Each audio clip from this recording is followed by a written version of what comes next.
Hello, everyone, and welcome back to the Full Circle Pod, where we bring you conversations that move you closer to purpose and set you free to flourish. Before our conversation today in my preparation, I actually felt like I needed to go back and read my economics textbooks because I am sitting with an incredible award-winning investment expert. She is a partner and director at Equate. She's an incredible woman who has scaled businesses globally, a mom, a woman with a beautiful heart. Please help me welcome the one and only Cleola Kunene. Cleola, welcome to the Full Circle Pod. Hello, thank you for having me. So thank you so much for joining us. I want to take us back to the very beginning of Cleola and how your family would describe you growing up. What would they say you were like? It's quite easy. I was always the A-type. I was the eldest. I am the eldest. Yeah. Our eldest grandchild, eldest daughter of the eldest son. Always the A-type, a little bit of a control freak. Yeah. And always overaccomplished, especially academically. And I was a little bit of a book nerd. Yeah. So it wasn't that complicated. I didn't make my parents' life too difficult. And they should actually award me for that, because my siblings made up for that, though. Yeah. That's always the case. Yeah, they made up for it. But yeah, I think I wasn't a complicated child. I came from Limpopo. Mm-hmm. And sister from Limpopo. Yes. And, my grandparents were in Zanin. And if you know anything about Zanin, it's green, it's beautiful. So I also have an affinity to nature. I love nature. I love putting my feet in the soil. But I'm very much just that person who's always done the work. Yeah. And I've never been lazy to do the work and always had a real sense of what it means to be number one in the room and work for it. Yeah. So... Sure. That's amazing. You recently did a talk at a Young Professionals Summit not so long ago, and you really highlighted the importance of knowing your why. Can you please elaborate on that for me? Why is it important to know your why? There's been so many topics on the why, and, Simon Sinek, and I think when I spoke about it, because it's young graduates, it's at the beginning of their careers. And quite often we chase things. We chase the car, the marriage, we believe, oh, I want to be gorgeous. I want to be this. I want to be that. I want to be that. But if you understand your why do you want these things? Why do you do the things that you do? Why is something fundamentally important to you? And you genuinely interrogate that, it actually helps you be sustainable in it, because nothing is ever easy. Nothing ever lasts. Things change, and you don't know what's going to happen in your journey. But if at least you know, this is why I'm doing what I'm doing, it's going to help you navigate life in a different way, in a different context. So win or lose, whether you're able to actually succeed at it or not succeed at it, at least you understand where you're going and why you're going there. Yeah. So I don't know if I said it in the talk, but one of the things I always say, and I say it quite often to my team, is be clear about the vision. In fact, be relentless about the vision, about your why. And then you can be flexible on the details and how to get there, when to get there. But if you really know why you're doing something, there's very little in life that can stop you. That's incredible. I see that A-type personality coming through as well. Yes. And you have helped so many businesses grow from, scaling them up from zero to being profitable businesses across many countries. So with all of that you have done, and you also mentor a lot of young women, what is your why? I think I've got many whys. Often we say God's purpose. Yeah. But I think God gives us many purposes. Right? One of my whys is my son. An amazing boy. And he, my son is what you would term neurodivergent, when he was quite young, he struggled to speak, and we had to do a lot of speech therapy, Yeah. etc. And every single time, when I come back from work, whatever, we'd sit and we'd practice, and I don't know if you've ever dealt with somebody who has speech development or certain development challenges. You really have to work at it. Yeah. And so I instilled in him a very simple principle. The more you practice, the better you get. Yeah. Right? So my first why, maybe not my first why, but one of my strongest whys is to make sure I raise him well and show him the way. Right? And show him that it is possible. So I can't tell him it's possible, for you to be your best self and to do what you want in life if I'm not doing it. If I'm sitting there on the couch and I'm like, this person, this, that, and I'm not doing anything about it, or, I'm not going for what I want and I'm not fulfilling my purpose, then it's very hard for me to instill that in him. So that's one of my whys, raising him well, teaching him. It's beautiful. Thank you. Not easy. Not any parent can tell you, not easy. My other why is I grew up in a family where people, and I mean, I think this is true for every South African family, nothing was ever just handed to you. And if there's anything that you did and you achieved in life, it's because you really had to step up and do it.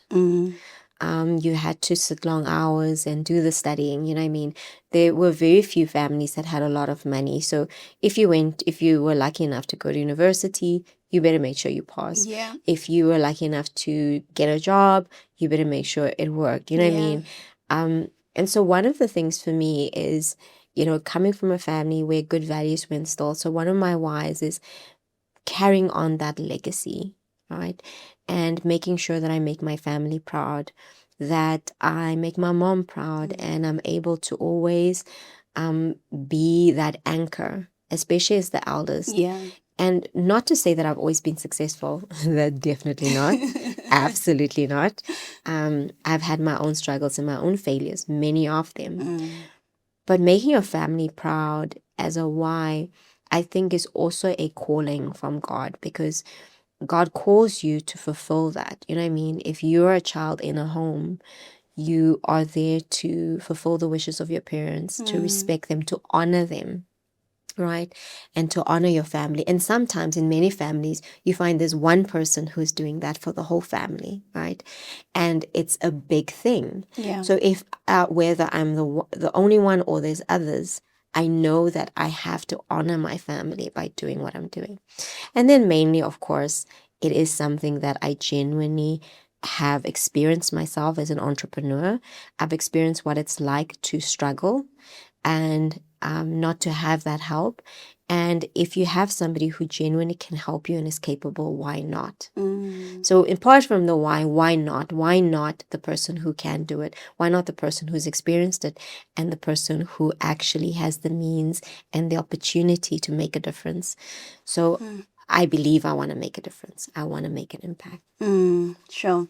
That's so powerful, because you essentially took your own experience of seeing a gap and not only solving the problem for yourself, but deciding that, you know what, I want to make this easier for each and every other person that's going to walk this journey. What are some of the practical tools that you empower some of the women that you walk with through this journey? What are some of the practical tools, or what are one of the important things that you teach them to be able to empower them to actually grow in their businesses? I think it's, especially when it comes to women, because I work with women and men, but especially when it comes to women, I think we're sometimes very lonely. Not that we don't have friendships or we don't have community, but when it comes to actually going after what you want, really achieving, you know what I mean? Being at the top of your game and outperforming even quite often your peers. Women walk a lonely road.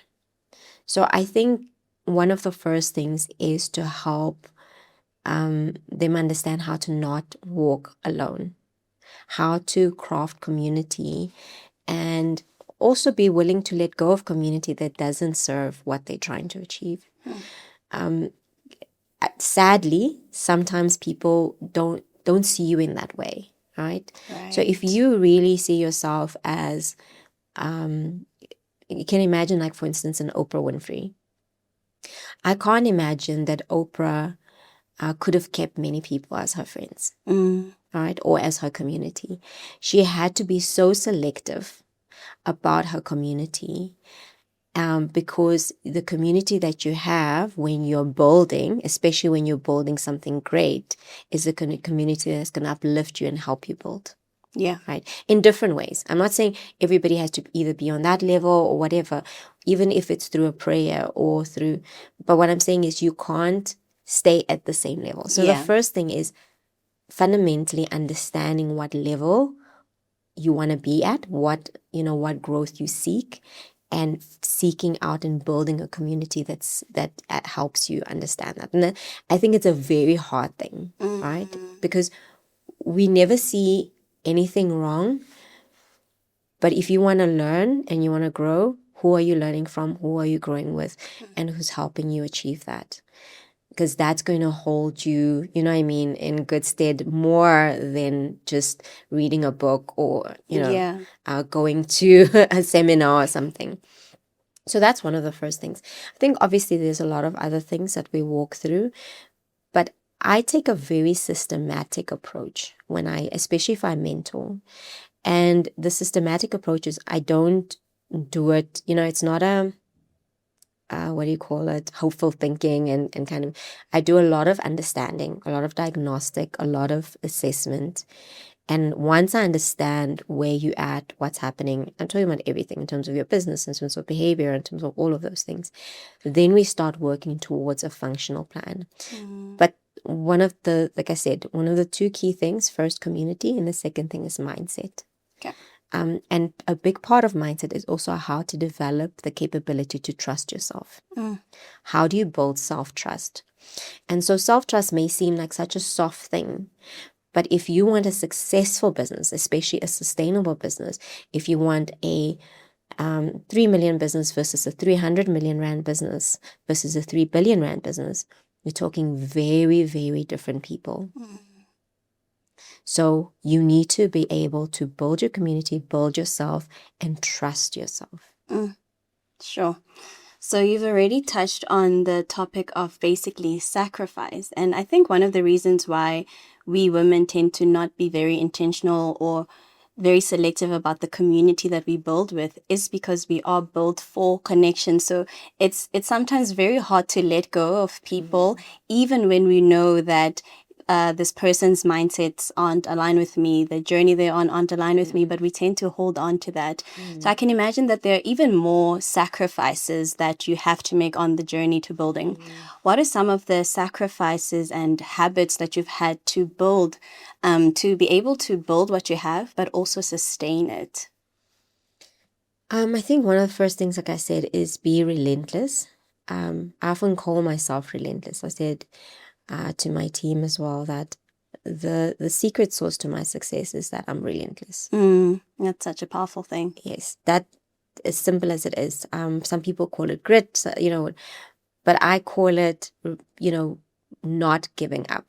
So just simply knowing that you have the ability within yourself to do it again. No matter if you're tired, no matter if you've had many no's, no matter if you've fallen on your face, saying, I'm going to get up and do it again. It's like, imagine cold calling every single day. I mean, a lot of people have done that at some point in their careers, call centers or whatever, sales. But if you cannot pick up the phone again, if you go, oh, I can't do this, you don't know whether there's a sale at the end of it, right? And you may have missed that opportunity for that sale. There was a book that I read where this guy was talking about he was digging for gold. And he found a bit of gold, then invested in the equipment, etc., to continue mining now all this gold. And then the line or whatever ran dry and he couldn't find any sufficient gold to sustain this. And he was digging and digging and digging and digging and then stopped. Sold the equipment to other people who are like, okay, they're going to go try. And it turns out he stopped a few feet away from the gold. right? Can you imagine? Yeah. And the other team not only benefited from the cheaper equipment and Sure. everything, they literally benefited from all the digging that he's done. Yo. And they became the billionaires or whatever. But if he just said, let me be relentless, let me just continue, let me just keep trying. And of course, yes, there's instances where you have to give up and you have to let go of certain things. Letting go is also important. But I think that's the first and most important rule for me, and part of my character trait, my behavior. Keep at it. The second thing is have a curious mind. Learn. I've got many qualifications. I keep learning. I read all the time. Yeah. I speak to people, listen to podcasts. Yeah. You know, Last time you told me you were studying for, I think, something to do with becoming a pilot. I want to. Yeah. I want you to. want to. I want to. That's like one of my top goals. Yeah. I want to become a pilot. I want to have a pilot's license. Yeah. But you know, I studied some of the strangest things. Even I studied once after I did my MBA years ago. I was like, oh, what am I going to study? And I studied astronomy. What? Some online course. Wow. I can't do anything with it. It's completely useless. But it was so much fun. And it was so much fun because there was no pressure. I didn't have to do it. I just did it. And so have a curious mind. You know, the world is changing so rapidly, especially with AI. A lot of things are going to become obsolete. And the people who are going to make it are the people who are willing to put themselves out there, be curious about the world, and also understand how they can adapt. Yeah. Right? In meaningful ways. Yeah. So growing up, what would you say shaped your relationship with money? So one of the pillars of the podcast is finance, right? And I think in South Africa, a lot of people have a bad relationship with money. And it can be because there's a lack of it, knowing the poverty numbers in the country. So people don't actually have a lot of interaction with money. Therefore, you can't necessarily build a healthy relationship with money. And so even when they do get to a point of being able to manage a certain amount of money, it's still a sort of a unhealthy relationship because I don't really know how to engage with this thing. So how was your relationship with money growing up, and how has that evolved over time? Oof, you know, growing up, I think the relationship with money was very simple: save. Right. If I could, I saved. If I found ways to make money, even at a young age, I did. I remember once my youngest sister went to the school tuck shop and bought up all the pies and then sold it to everybody at a premium, right? Because everybody wanted pies. And I was like, ooh, that's smart. Yeah. And then it runs in the family. and I was like, ooh, that's smart. And then I went and did something similar, right? And because I was at the high school side and she was at primary school, I was like, oh, I'm gonna do that. Yeah. And I looked at what everybody wanted to buy, like what was the popular thing, and ran to the tuck shop first, bought it first, and then I stood right next to the tuck shop and sold it. And then took all that money, saved it, and then eventually I bought my sister, not even the real Barbie, those fake Barbies, the one with the... Yeah, but, so and I was like, this is for you, this is a great business idea. And so you gave her share. Of course, you have to. It was, you've got to pay her for the IP. But I think it's one of the best examples I saw growing up in terms of money management was actually my mom's mom, my grandmother. So she would put envelopes for different things. So she didn't have like credit or anything. She was like, okay, this envelope pays for, for electricity. This is for this is for that. And she budgeted like a G. Because she had to. Yeah. The money that was there was the money that was there. And so I grew up with an understanding that if the money's finished, it's finished. Right? There's no like, hey, can I have more money or anything? So that for me was a fundamental understanding. And then, of course, growing up, I now honestly believe that money is a workhorse. Is that every cent has to work. And if money is not working, it's lazy. It's lazy money. And the last thing you want, especially in a business, is lazy capital. You want money you have to think about how this money is going to work. So think of it as you now got this big workhorse, whatever it is, whatever you want to kind of an analogy you'd like to use. How are you going to put it to work? How are you going to optimize it? How are you going to multiply it? How are you going to make sure it's not sitting there idly? And I think that's what a lot of us do. We get a check account or a fixed savings account, and we're like, okay, I've done my bit. But you actually haven't, because your money is just sitting there lazy. And even when we think of things such as insurance products, or we think of cars or investments or any type of thing, always think about whether this is going to be lazy money, wasted money, or if it's going to work. And if it doesn't, working means that it can either pave the way for growth, right? Or it can multiply some way. Otherwise, it's a waste. Sure. Right? So if you are, say, for instance, you are using it to feed your family, fine. But then you can't have 80% of it just being operational. What percentage of your money is actually working? Is it working? How's it working? How much is it working? Right? Yeah. And how much are you paying for it to work? So that's my thinking around money, is constantly making money work. And I think of it in all aspects, whether it's investment, whether it's in activity, whether it's in business, whether it's in capital raising. Yeah. Is the harder you're able to make the money work, the more money is for you. Yeah. So if I've just stepped into a new career, I've only started earning maybe a year or two into it, how do I start making my money work? Where would you advise someone if they're only beginning that start here and make your money work for you? I think the first thing I would say anybody should do is have a tax-free savings account. Why? Because we pay a lot of tax in this country. I mean, think about it. When you get your salary, you're paying tax. Yep. When you use that same money that you've already paid tax on, you pay VAT. Yeah. You pay a fuel levy. When you save it in your pension fund, you pay tax again on it. Yeah. So you're paying on average 7 times tax on the same R1. Yeah. Right? So that means 70% of it, 70 cents, is going to the government and 30 cents to you. Yours, yeah. So essentially, if you can get anything tax-free, number one, that's the first thing, right? So I would say if you're early in your career, get a tax-free account immediately, because that means you can get an investment that's you're not going to be paying any tax on, and you can keep it for as long as you need to. Don't now take it out, because that's the other mistake people make, is when they have money issues and they quickly want to take the money out, then, it's kind of becomes a useless investment. Yeah. But that's the first thing. And then secondly, don't rush to buy depreciating assets. Don't rush to buy a car. And if you are going to buy a car, buy a secondhand, because most new cars, the moment they drive off the lot, they lose the value, right? I understand obviously the need to want to buy property and stuff like that, but also consider property the same principle. If it's an asset, how hard is it going to work, right? Is it just for you?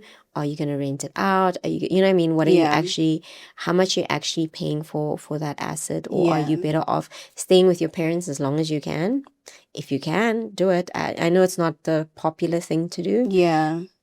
But guess what? People who stay with their parents longer and have more savings investments actually fare better financially in the long run. Yeah. Right? So think of it this way. You have X amount of time to get to the point where you can have a healthy retirement. So the longer you can kind of stay with your parents and not have to, waste a lot of money. And not saying you shouldn't pay your parents the rental or whatever. As a parent, I would say you have to. But as somebody, a young professional, think of what are you going to invest in? What are you going to, and you have the luxury of taking a little bit more risk. Yeah. You're not like at the tail end of your career, you're at the early stages. So look at also things on the exchange, investments that actually can give you a bit of a higher return, and then, a bit of that mixed basket. You could also have, you don't just have to put your stuff in bonds and so on. But the earlier you start, remember, things accumulate and compound interest. So the earlier you start, it's shown over time, you could potentially earn 23-24% more than the average person. Yeah, sure. That's incredible advice. That's incredible advice. And I actually want to ask you, so would you say it's better, because you're saying even if you're buying property, then should still consider if you want to just buy it then for living or if it's going to work for you. Would you say it's advisable then to buy a property just for you to live in, or is it more advisable to buy property if you're going to then use it for rentals or some sort of operational?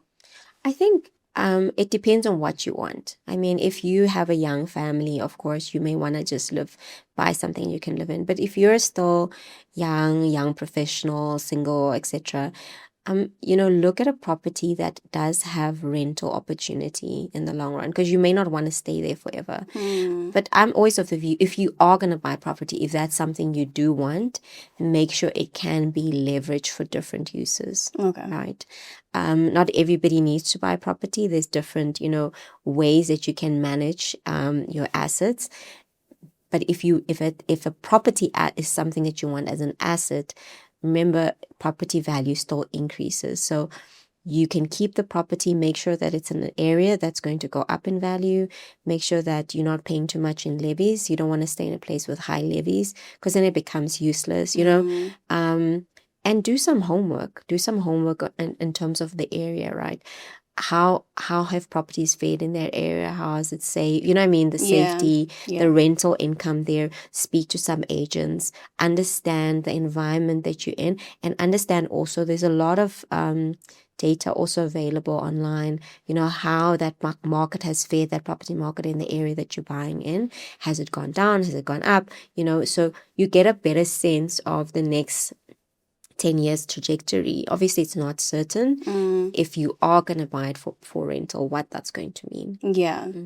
All right. I want us to shift gears a little bit. Yeah. One of the, as I've mentioned, one of the pillars for the podcast is faith. That's our main pillar.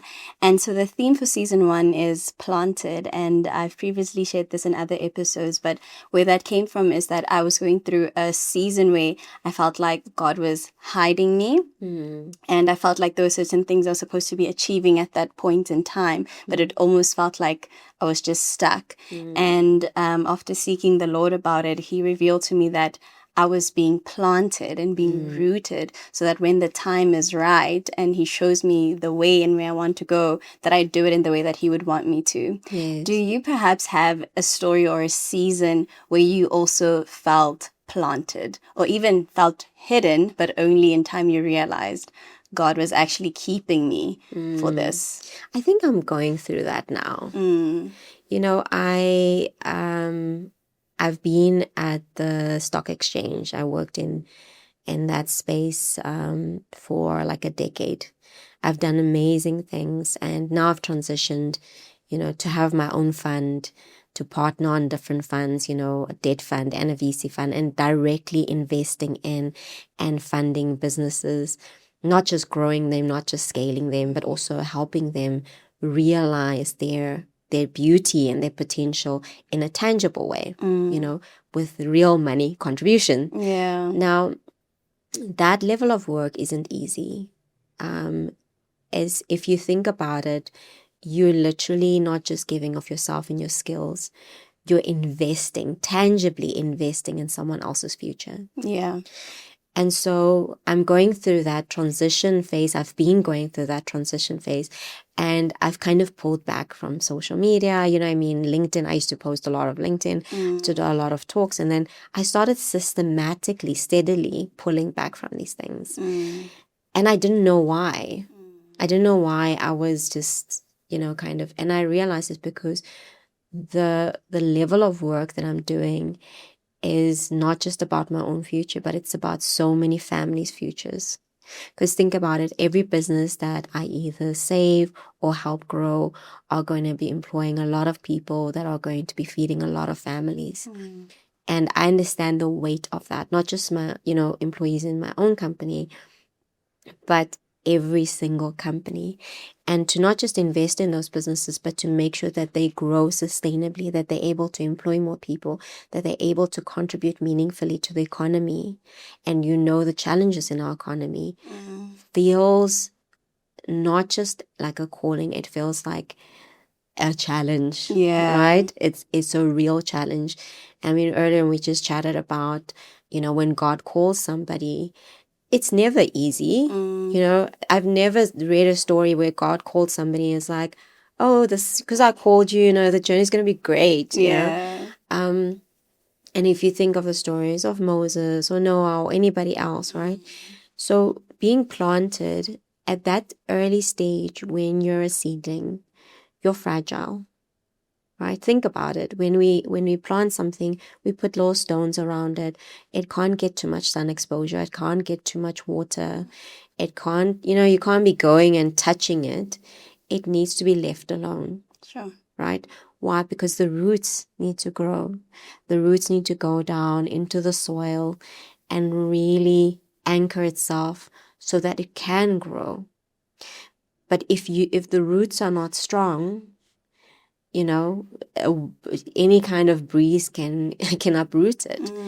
So I'm going through that, and I know why I'm going through that, and I see myself in the next year maybe pulling back even a little bit more so I can do this, not just because it's meaningful work and work that I want to do, but because I understand the impact and the lives I'm going to impact in the long run. Yeah, sure. You seem to have such a clear, like you say, you have a clear vision, and that makes every up and down season for you to be more bearable and something that you can actually look at almost from an outsider's perspective. Because even now you're saying, I'm going through it, you can tell even while you're going through it that, oh my goodness, God is planting me. Yes, it is challenging. And like you said, we spoke about it earlier that when God calls you, it's never easy. We spoke about Noah and how he was told to build an ark, something that has never been seen before. There's absolutely no rain. And yet you just have to trust the blueprint or trust the vision that God has given you. And yes, it comes with challenges.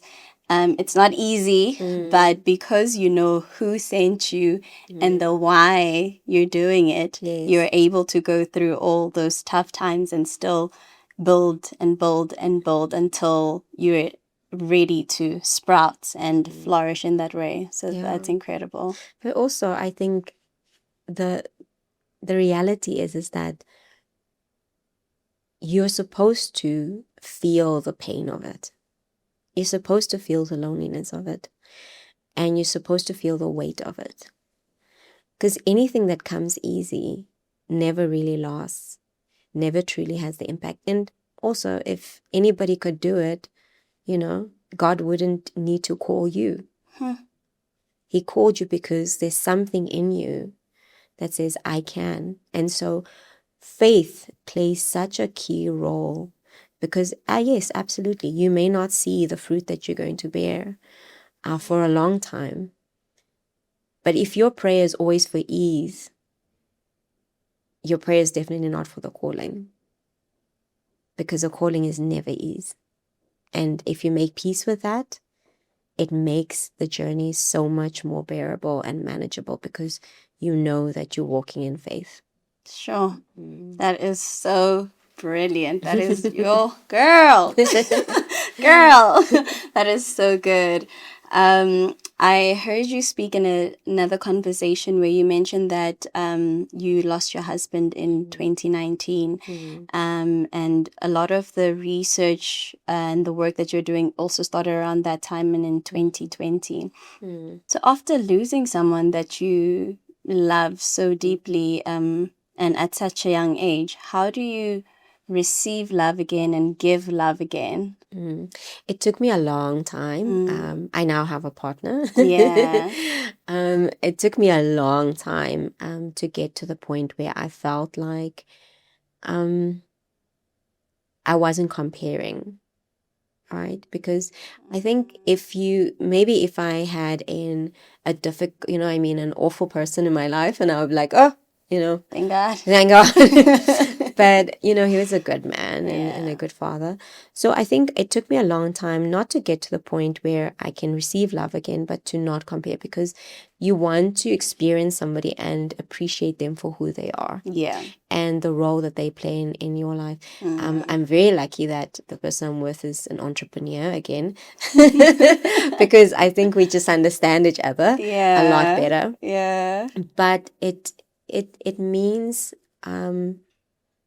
letting go. It means accepting that you're worthy of love. Because I think sometimes we don't, especially once we've gone through loss, whatever that loss is, whether it's divorce, whether it's, whatever it may be, sometimes we don't truly accept that we are worthy of love. And so we don't fully open ourselves up to just experiencing it fully and being in it. I had to get to the point where I felt that I am worthy of a happily ever after, that I'm worthy of love, and then allow myself to experience somebody amazing who wants to share a life with me and with my son. And so, now I have that, and I'm having the time of my life. Yeah, I see your statuses every now and then when you guys go hiking. I'm like, this is such an active family. You guys are always out for an adventure somewhere. Listen, we traveled through Africa in December. Wow. 5 countries. Yeah, act of faith. Yeah, no. Wow. act And of faith. it's with him and with your son. Yes. Shame, that absolutely. sounds so beautiful. Yes, Yeah. absolutely. Wow. So, how has your walk with God influenced the way that you make financial decisions and steward your wealth? I have a view of legacy, and because I believe that we build wealth not just for ourselves but for others. And when I say legacy, I'm not just talking about generational wealth and family wealth. Of course, we all want those things. We want to be able to help our families and our children and grandchildren. But I think of legacy in a way that I want to have sufficient money to be able to help the communities where I come from, to be able to make a difference. And so when I think of growing wealth, I don't think of it in the concept of, well, I want a nice car, I want a nice house. I think of, who can I help? How would I be able to help them? How can I create the structures and the solutions, that's going to help them? That's why even in terms of my business, we've got financial services like accounting services, we've got advisory, so that we could also help facilitate transactions, even if we're not funding them, right? We can help businesses get money. We have VC funding, we've got debt funding, and as I said, there's also a female-owned business in Cape Town, MS Fit, that I'm also partnering in, because there's also a gap with women, right? And so I think of money and how I work with money not in an individualistic way. I think of it in a legacy way, in an institutional way and a community way, and saying, how is this money, again coming back to concept of money working, but how is it going to work not just for me? How am I going to make sure I get a sufficient money and the right types of structures of money to make sure it works for everybody? Because don't get it wrong, there's a lot of money in the world. There's no shortage of money in the world. This is what we sometimes forget. If there wasn't, there wouldn't be so many billionaires and trillionaires. True. There's too much money in the world, and a lot of money just sitting there. So when you think of money, it's also about, how do I access money? How do I then make sure that money that's sitting there gets rerouted to the people that need it? Yeah. And so that's also one of the ways that I think about money. Yeah.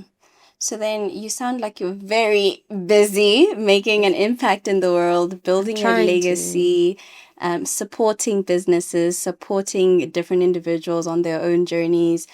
So how do you remain grounded? What do you do to just center yourself? I wash the dishes. No way. No, I think family plays an important role. I chat to my mom every week.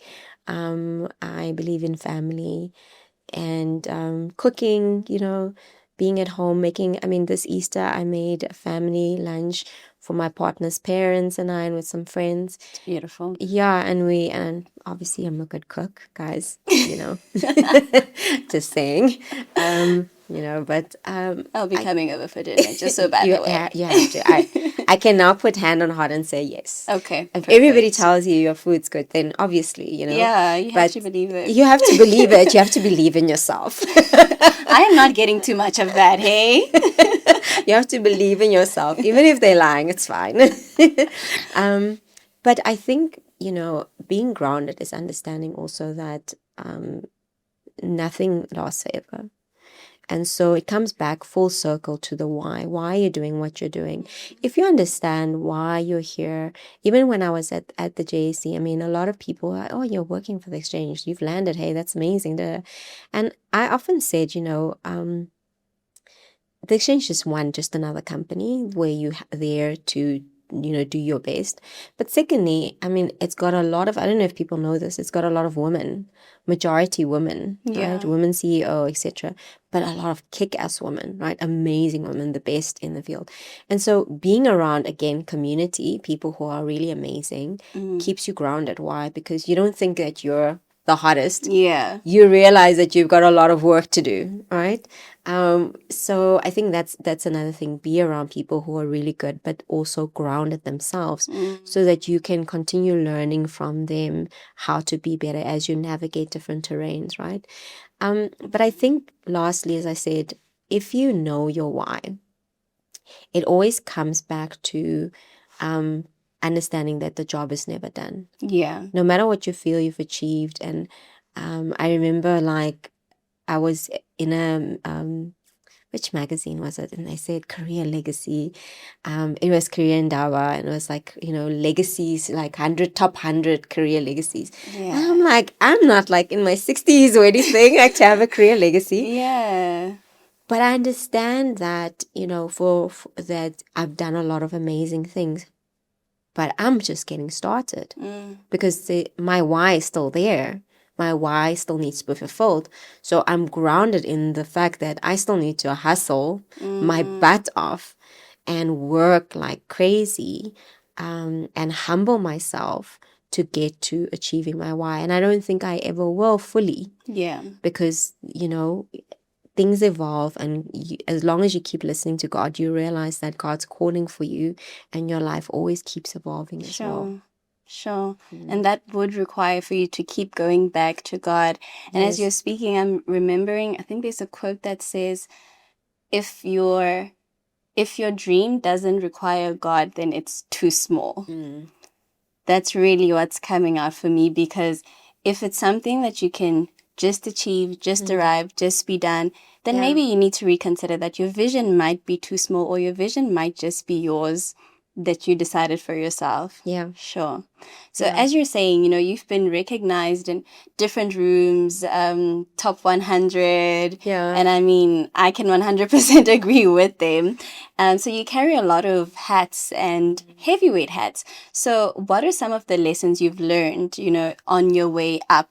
So lessons you can share with someone who's only starting now in their career. What are some of the lessons you've learned growing up? Yeah. I think the biggest lesson I learned is that success is not at the end of an award, or anything. Those things are nice, don't get me wrong, we all love it.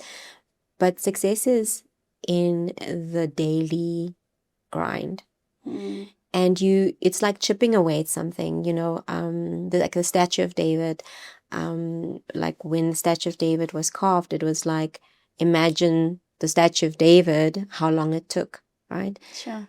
But chipping away to get to the Statue of David must have taken so long. So if you're building your career, understand that you're building a successful career is in saying yes, putting your hand up. It's in trying things and not boxing yourself. It's in the learning. It's in the early morning wake up. It's in the late nights. It's in doing the work. Validation is nice, but it's not in the validation. Sure. And I know we all often think that it's in the title or in the well done. Those things are nice to have, but a real career, a real successful business, or a real successful career is in you and what you want, what your best looks like, right? Because you may think, you may have done your bare minimum and somebody else might have thought, wow, that's not your best, right? You may have a great title, but you may have boxed yourself and you may be capable of so much more or something completely different. That's not career success, because you're going to feel frustrated very quickly. So career success is genuinely in you doing the work on yourself, doing the work in your craft, and just keeping at it. Because one day you put your head up and you've done the things that you once thought weren't possible. But it's not going to be possible now. And I see a lot of people want shortcuts. A lot of people want the acclaim and the fame. And I'm not saying those things are wrong. But if it's a shortcut, it's really sustainable. Yo, I'm literally like...